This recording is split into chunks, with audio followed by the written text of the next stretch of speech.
Kalusugan muna. Ito ang patuloy na isinusulong ng pamahalang lungsod ng Tarlac. Sa nakalipas na 2 linggo, aktibong inilapit sa mga barangay sa lungsod ang serbisyong medikal sa pamamagitan ng programang Purok Kalusugan sa pakikipagtulungan ng Department of Health. Naihatid ang mga serbisyong pangkalusugan sa 13 barangay, kabilang ng San Isidro, Kutkot, Dos, Ungot, Tibag, Dalayap at iba pa.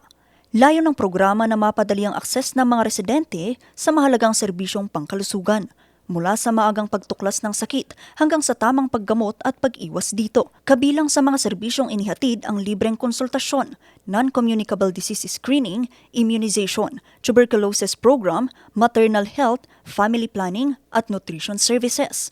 Mayroon ding registration para sa PhilHealth at iba pang health programs ng pamahalaan. Samantala, hindi lamang sa mga barangay nakatutok ang mga serbisyong ito. Isinagawa rin ng isang medical at dental mission sa barangay Sapang Maragul na hatid ang libreng konsultasyon, gamot at iba pang serbisyo para sa mga residente. Personal na pinangunahan ni Mayor Susan Yap ang aktibidad kasama ang suporta mula sa pamahalaang panlalawigan. Sa tulong ng Tarlac Provincial Hospital, mga doktor at mga volunteer, naihatid ang serbisyong may malasakit sa mga nangangailangan. Kaugnay naman ng pagdiriwang ng Women's Month, inihatid ang medical at dental mission sa BJMP, Tarlac Female Dormitory. Layunin naman nito na matiyak na maging ang mga PDLs ay nabibigyan ng sapat na serbisyong pangkalusugan. Vanessa Bugtong, RNG News.